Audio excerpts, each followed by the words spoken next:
الحمدللہ وحدہ والصلاة والسلام علی من لا نبی بعدہ اما بعد فاعوذ باللہ من الشیطان الرجیم بسم اللہ الرحمن الرحیم وَكُنْتُمْ أَزْوَاجًا ثَلَاثًا فَأَصْحَابُ الْمَيْمَنَةِ مَا أَصْحَابُ الْمَيْمَنَةِ وَأَصْحَابُ الْمَشْأَمَةِ مَا أَصْحَابُ الْمَشْأَمَةِ، اور تم 3 گروہوں میں بٹ جاؤ گے، پس دائیں ہاتھ والے کیا شان ہے دائیں ہاتھ والوں کی، اور بائیں ہاتھ والے کیسی شامت ہوگی بائیں ہاتھ والوں کی۔ سامعین، آج ہماری سورہ الواقعہ کی آیہ مبارکہ 9 تک کی تلاوت و ترجمہ کا شرف نصیب ہوا۔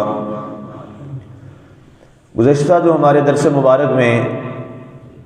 بدھ کے روز جمعرات کے دن جو ہمارا آخری موضوع چل رہا تھا بست الجبال بسا کے حوالے سے، اس روز جمعرات کے درس میں نے یہ بات تفصیل سے بتائی تھی کہ جب وہ واقع ہونے والی قیامت واقع ہو جائے گی تو رب ذوالجلال کی بارگاہ سے پہاڑوں کا جو حال ہے وہ ایک ذرات کی مانند ہو جائے گا۔ اب یہاں پہ اللہ تعالیٰ نے اس کے بعد ایک اور چیز کا ذکر کیا کہ اب قیامت واقع ہو گئی، ذرات پہاڑ ذروں میں تقسیم ہو گئے، بڑی چیز جو تھی جو اعلیٰ تھی وہ ادنا ہو گئی، اور جو جھکی ہوئی تھی اس کو اللہ نے بلند کر دیا۔ اس کے بعد رب ذوالجلال نے فرمایا کہ ہم تمہیں 3 گروہوں میں تقسیم کریں گے، 3 گروہوں میں تقسیم کیا جائے گا۔ نمبر 1 فَأَصْحَابُ الْمَيْمَنَةِ، اصحاب المیمانہ، دائیں ہاتھ والے۔ اب دائیں ہاتھ کیا ہے؟ اللہ نے خود اس کے بعد آگے فرمایا ما اصحاب المیمانہ، کہ لوگوں یہ دائیں ہاتھ والے کیا شان والے ہوں گے۔ دائیں ہاتھ سے مراد یہ ہے کہ جس کا نامہ اعمال اس کے دائیں ہاتھ میں تھما دیا جائے گا، جس کا نامہ اعمال اس کے دائیں ہاتھ میں ہوگا، یعنی اس کا سارا نامہ اعمال جو ہے وہ نیکیوں سے بھرا ہوا ہوگا۔ تو اللہ تعالیٰ نے فرمایا کہ قیامت کے روز بروز حشر جو شخص دائیں ہاتھ میں نیکی والا عمل لے کے آئے گا تو رب ذوالجلال کی ذات اسے آخرت کے روز بہت بڑے شان اور انعام کے ساتھ نواز دے گا۔ اس کے بعد یہ تو ایک گروہ ہے، اس کا قرآن میں اور کئی مقامات پہ بھی ذکر آیا ہے اصحاب المیمانہ۔ یہ سورۃ البلد جو ہے اس میں بھی اللہ تعالیٰ نے، آگے جا کے ہم پڑھیں گے اس میں کہ اللہ تعالیٰ نے اصحاب المیمانہ کا ذکر کیا۔ اس سے پہلے بھی تقریباً کوئی 2-4 دفعہ آ چکا ہے، باقی قرآن پاک میں اس کی تفصیل میں نے بیان کی ہے کہ اصحاب المیمانہ وہ خوش نصیب وہ لوگ ہوں گے کہ جب قیامت والے دن ان کا حساب و کتاب کیا جائے گا تو اللہ تعالیٰ ان پر اتنا انعام اور اکرام فرمائے گا کہ ان کے نامہ اعمال میں جو نیکیاں ہیں وہ زیادہ ہوں گے اور برائیاں جو ہیں اس کے مقابلے میں بہت کم ہوں گی۔ تو اللہ تعالیٰ فرمائے گا کہ ان کے سارے جو اعمال نامے ہیں جو اچھائی والے ہیں وہ ان کے دائیں ہاتھ میں تھما دو، اور جب وہ چلیں گے تو دیکھنے والے اہل محشر دیکھیں گے کہ یہ وہ لوگ ہیں جنہیں اللہ تعالیٰ نے صاحب الیمین فرمایا ہے۔ یہ لفظ استعمال کیا جائے گا کہ ہاؤلائی صاحبان الیمین، یہ وہ لوگ ہیں جو دائیں ہاتھ والے ہیں اور اللہ تعالیٰ ان سے راضی ہو گیا ہے اور ان کے اعمال اللہ کے ہاں مقبول ہو گئے ہیں، قبول ہو گئے ہیں، اور اس کی بنیاد پر اللہ تعالیٰ نے انہیں جنت کی نعمت سے نواز دیا۔ یہ اصحاب الیمین ہے۔ اس کے بعد دوسری جماعت اور دوسرا گروہ اللہ نے فرمایا اصحاب المشأمہ، فرمایا کچھ لوگ ایسے ہوں گے جو بائیں ہاتھ والے ہوں گے، ما اصحاب المشأمہ، اور فرمایا جو بائیں ہاتھ والے لوگ ہیں وہ کتنے بدبخت لوگ ہوں گے، ان کی شامت کیا آئی ہوگی۔ اب بائیں ہاتھ بالکل اس کے برعکس ہے، بائیں ہاتھ والے سے مراد وہ لوگ ہیں جن کے نامہ اعمال ان کے بائیں ہاتھ میں تھما دیے جائیں گے۔ الیاذ باللہ، استغفر اللہ، یہ وہ لوگ ہوں گے، یہ وہ بدبخت لوگ ہوں گے کہ جن کا نامہ اعمال جو ہے وہ دنیا میں کوئی نیکی نہ تھی، اگر کوئی نیکی کی تھی تو اس کا مقصد اللہ کی رضا نہ تھی۔ یہ مفسرین نے لکھا ہے کہ کچھ ایسے لوگ ہیں دنیا کے اندر، اللہ تعالیٰ کے نبی نے ارشاد فرمایا بہت سارے دنیا میں ایسے لوگ ہیں جو نیکی تو کرتے ہوں گے، دنیا میں وہ نیکی تو کرتے تھے، نیکی کے لحاظ سے وہ مشہور بھی تھے، لیکن بروز حشر ان کا نامہ اعمال ان کے بائیں ہاتھ میں ہوگا، تو دوسرے سوال کریں گے کہ تمہیں کیا ہوا، تمہارا کیا مسئلہ بنا، تم تو بڑے نیک تھے اور دنیا میں تم جانے پہچانے جاتے تھے کہ یہ نیک لوگ ہیں، تو تمہیں کیا ہو گیا؟ تو انہیں جواب یہ دیا جائے گا، اللہ تعالیٰ کے فرشتے بھی اور اللہ کی ذات جواب دے گی کہ یہ وہ لوگ تھے، یہ نماز پڑھتے تھے تو نیت ہوتی تھی لوگ نمازی کہیں، اللہ فرمایا ہم نے ان کی اس آرزو کو پورا کر دیا، دنیا والے لوگ انہیں نمازی کہا کرتے تھے، روزہ رکھتا تھا، لوگ کہیں یہ بڑا روزے دار ہے، دنیا میں ہم نے اس کی طلب پوری کر دی اور دنیا میں لوگوں نے کہا یہ بڑا روزے دار ہے، دنیا میں جناب یہ خیرات کرتا تھا کہ لوگ کہیں بڑا سخی ہے، فرمایا دنیا میں ہم نے کہلوا دیا کہ یہ بہت بڑا سخی ہے، بڑا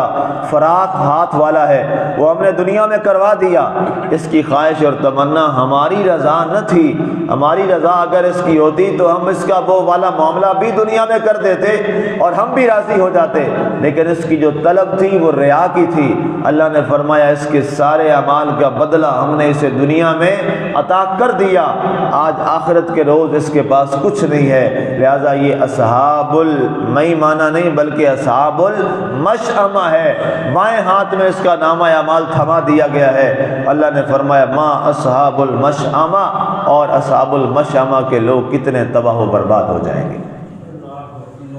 اللہ اکبر۔ بخاری شریف کی اور صحیح مسلم کی حدیث پاک میں پڑھ رہا تھا، رسول اللہ صلی اللہ علیہ وسلم، اس کے راوی حضرت سیدنا ابو ہریرہ رضی اللہ تعالیٰ عنہ، آپ فرماتے ہیں کہ قیامت والے دن کچھ ایسے قراء لائے جائیں گے، کچھ ایسے شہداء لائے جائیں گے، اور کچھ ایسے سخی لوگ لائے جائیں گے۔ تین لوگوں کا اللہ کے رسول نے ذکر فرمایا صلی اللہ علیہ وآلہ وسلم۔ نمبر ایک فرمایا کہ وہ لوگ جو قرآن پڑھتے تھے، قرآن پڑھاتے تھے، اور ان کی نیت صرف یہ تھی کہ جناب ان کی شہرت ہو جائے،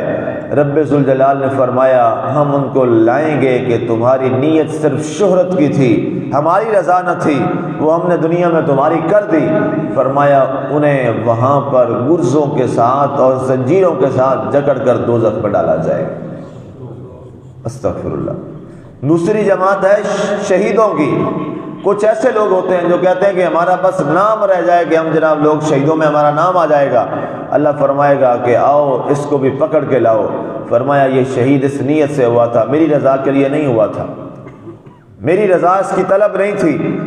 فرمایا اس کی طلب تھی کہ لوگ مجھے کہیں گے واہ یہ شہید ہے، یہ شہید ہو گیا ہے، اللہ تعالیٰ فرماتا ہے کہ وہ انعام تیرے لیے نہیں ہے، وہ دنیا میں ہم نے تجھے بہت شہرت دے دی ہے، اب آؤ اسے گرز کے ساتھ پکڑ کے زنجیروں میں جکڑ کے اسے جہنم میں ڈال دو۔ اور تیسرا وہ شخص لایا جائے گا جو خیرات اور صدقہ کرتا تھا اور لوگوں کو دکھا دکھا کے، جیسے آج کل تو یہ پورا ٹرینڈ بن گیا ہے، روایت بن گئی ہے، کسی کو 10 روپے بھی دیتے ہیں تو جناب اس پر فوٹو سیشن ہو رہا ہے، آج یہ حالات ہو گئے۔ اللہ کے رسول صلی اللہ علیہ وآلہ وسلم نے فرمایا اور کسی کی مدد کرو تو اس انداز میں اس کی مدد کرو کہ تمہارے دائیں ہاتھ سے جائے تو بائیں ہاتھ کو پتہ نہ ہو۔ یہ اللہ کی راہ میں دینے کا ایک طریقہ اور اسلوب ہے،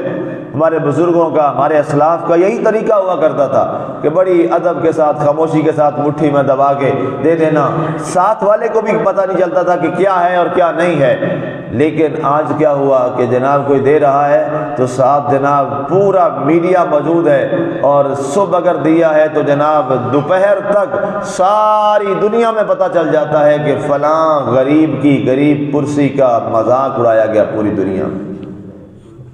استغفر اللہ والعیاذ باللہ۔ اللہ کی راہ میں اگر اللہ کو دے رہے ہیں تو پھر اللہ کو دکھائیں، دنیا کو دکھانے کی کیا ضرورت ہے؟ اللہ کو دکھائیں نا کہ ہم اللہ کو دے رہے ہیں۔ اگر اللہ نے فرمایا تمہاری تمنا تھی کہ ہم دنیا والوں کو دکھائیں، فرمایا دنیا میں ہم نے دکھا دیا، دنیا میں تمہاری بڑی شہرت ہو گئی، دنیا میں بڑا کہا جاتا تھا جناب یہ غریبوں کی بڑی مدد کرتا ہے، یہ جناب فلاں مفلح حال لوگوں کا بڑا کام کرتا ہے، یہ فلاں جگہ پر بہت پیسے دیتا ہے۔ اللہ نے فرمایا وہ میں نے دنیا میں کہلوا دیا اور تمہاری تمنا پوری ہو گئی، تمہاری ہوس یہ پوری ہو گئی، تو نے میری رضا کے لیے یہ کام نہیں کیا تھا۔ اللہ فرماتا ہے آج تیرے پلے کچھ نہیں ہے، کوئی نیکی نہیں ہے۔ اللہ نے فرمایا ما اصحاب المشأمہ، یہ وہ شخص ہوگا جو وہاں رسوا ہو کے رہ جائے۔ اس لیے سامعین، آج کے جو ہمارے درس مبارک کا جو ایک کنوین ہے، جو نتیجہ ہے، جو رزلٹ ہے، اور اس کا جو بنیادی سبق ہے وہ کیا ہے، وہ میں آپ کے سامنے رکھنا چاہتا ہوں۔ جو بھی آپ عمل کریں صرف اور صرف اللہ کی رضا کے لیے، بس یہ طے کر لیں، اپنی زندگیوں میں فیصلہ کر لیں کہ ہم نے جو کام کرنا ہے اللہ کی رضا کے لیے کرنا ہے، ہم نے جو عمل کرنا ہے اللہ کی رضا کے لیے کرنا ہے۔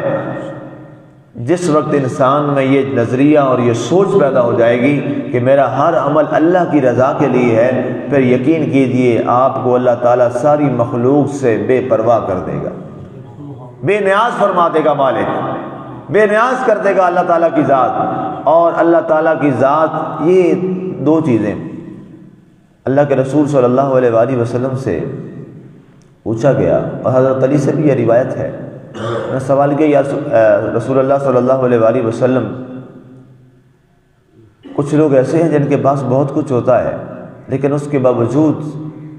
انہیں صبر نہیں آتا، اور کچھ ایسے لوگ ہیں، فرمایا ان کے پاس کچھ بھی نہیں ہوتا لیکن پھر بھی وہ بڑے صابر اور شاکر ہوتے ہیں۔ اللہ کے رسول نے فرمایا، الغنا غنی النفس، غنی وہ ہوتا ہے جو دل کا غنی ہوتا ہے،